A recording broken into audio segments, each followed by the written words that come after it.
The first time I saw Queen Zyra of the Volari Dominion, I understood why entire star systems went silent at the mention of her name. She did not enter a room so much as claim it.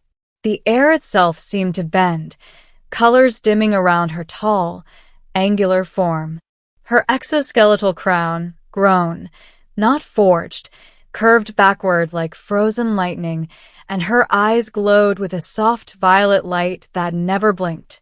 Beside me, Lyra trembled. She tried to hide it. Lyra was Volari too, though her features were softer, her bioluminescent markings muted. She was a diplomat's aide, assigned to guide me through the inner halls of the Dominion Palace on Virex Prime.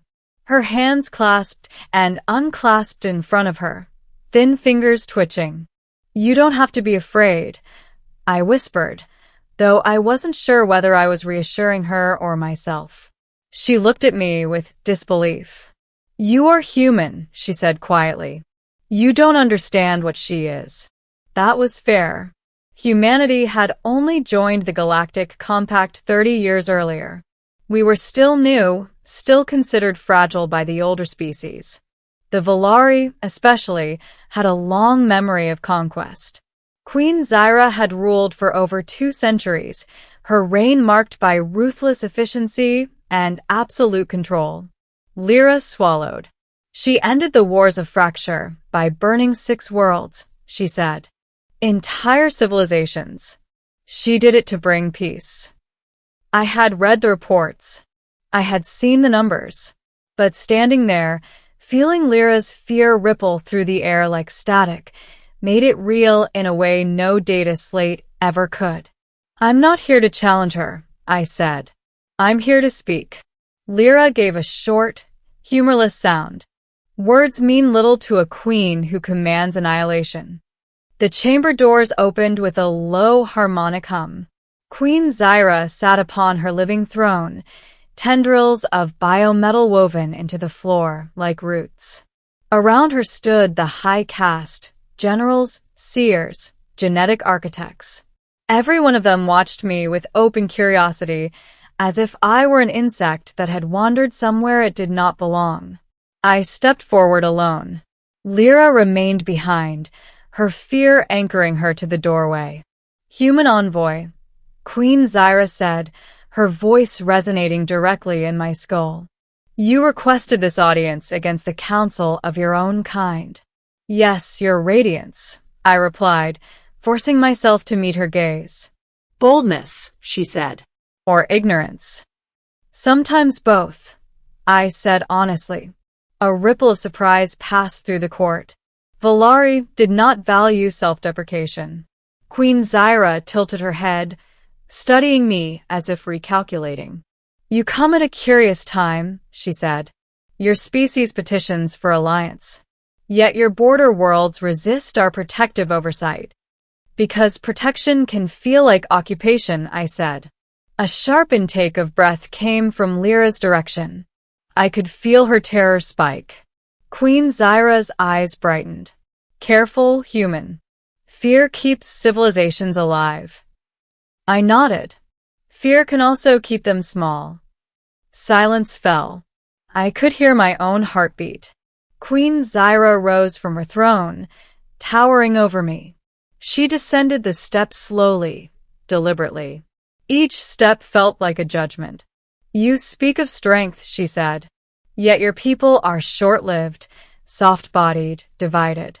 You fear us, even as you smile." I took a breath. This was the moment I had prepared for, not with rehearsed lines, but with something far more dangerous. "We do fear you," I said. "But that isn't what defines us."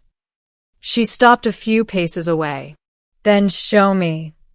The words echoed like a challenge. I reached into my jacket and removed a small, transparent device. Murmurs spread through the court.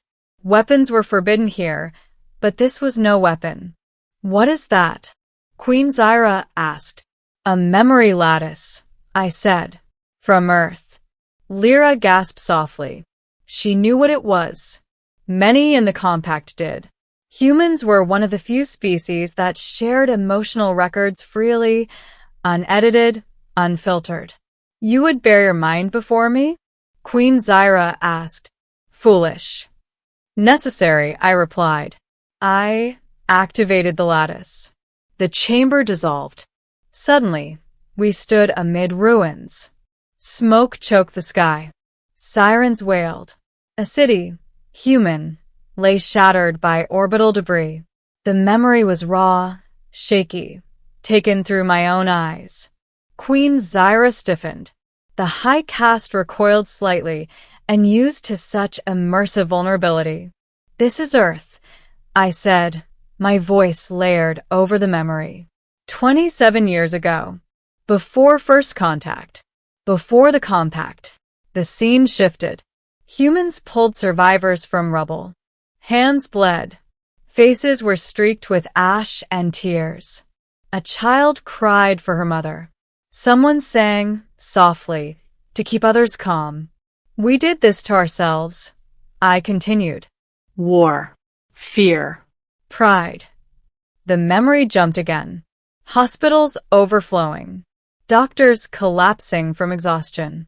Strangers holding each other simply because they were alive. Queen Zyra's gaze sharpened. I felt her mind probing the memory, testing for deception. There was none. You endure suffering, she said slowly. That is not unique. No, I agreed. What comes next is. The lattice shifted again. Rebuilding. Volunteers from enemy nations working side by side. Borders opened. Resources shared. Arguments, yes, but also compromise. Fragile, imperfect, stubborn hope. We are not strong because we conquer, I said. We are strong because we keep choosing not to, even when it would be easier. The memory ended. The chamber returned, but something had changed. The air felt heavier. Lyra was staring at me, her fear replaced by something like awe. Queen Zyra did not speak for a long moment. You show me weakness, she said finally. Pain. Division. I show you resilience, I replied. You rule through fear because you believe it is the only force that lasts. Her eyes narrowed. Fear does last.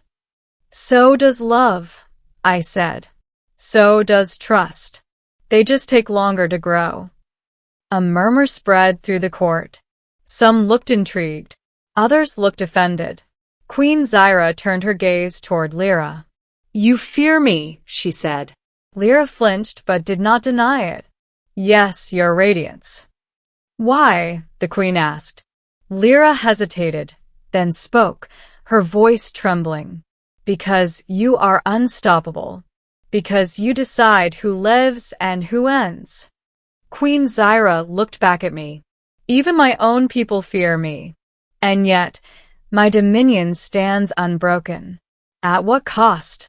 I asked gently. The question hung between us. Queen Zyra returned to her throne but did not sit. Human, she said, do you know how many attempts have been made on my life? I can imagine, I said. Thousands, she replied. By my own kind. Power invites betrayal. Fear prevents it. I considered her words. Then I did something reckless. I deactivated the lattice entirely and stepped closer to her. If fear is all that holds your empire together, I said, then it will shatter the moment you are gone. A collective gasp filled the chamber. Lyra cried out softly. Queen Zyra's presence flared. I felt pressure crush against my thoughts, her psychic force testing my resolve. Pain lanced through my skull. Say that again, she commanded. I stayed standing. Somehow. If you want your dominion to last, I said through clenched teeth, you must give your people something stronger than fear to believe in. The pressure eased. Queen Zyra studied me, not as a ruler judging a subject, but as a being confronting an unfamiliar idea. You believe yourself brave, she said. No, I replied hoarsely. I believe myself human. Silence returned. At last, Queen Zyra turned away from me and addressed her court. Leave us. The high caste hesitated. No Valari had ever been alone with her ruler by command of an outsider. But one by one they obeyed. Lyra lingered at the doorway. You too, the queen said. Lyra looked at me, fear flickering back. I gave her a small nod. When we were alone, Queen Zyra spoke softly, without psychic resonance. Your species is dangerous. I almost laughed. We've been told. You infect others with hope, she continued. Hope destabilizes order. Or strengthens it, I said. If you let it. She was silent again. Then, unexpectedly, she asked, Do you fear me, human? I considered the question carefully. Yes, I said. But I still came. Why? Because fear didn't stop us from facing our own monsters, I replied. It won't stop us from facing you. Queen Zyra's eyes dimmed slightly. If I accept your alliance without subjugation, my people will question me. They already do, I said. They just don't say it out loud. She exhaled slowly, a gesture I recognized from Valari physiology as weariness. You have shown me humanity's strength, she said at last. Not in arms, but in endurance. I bowed my head. That is all I hoped for.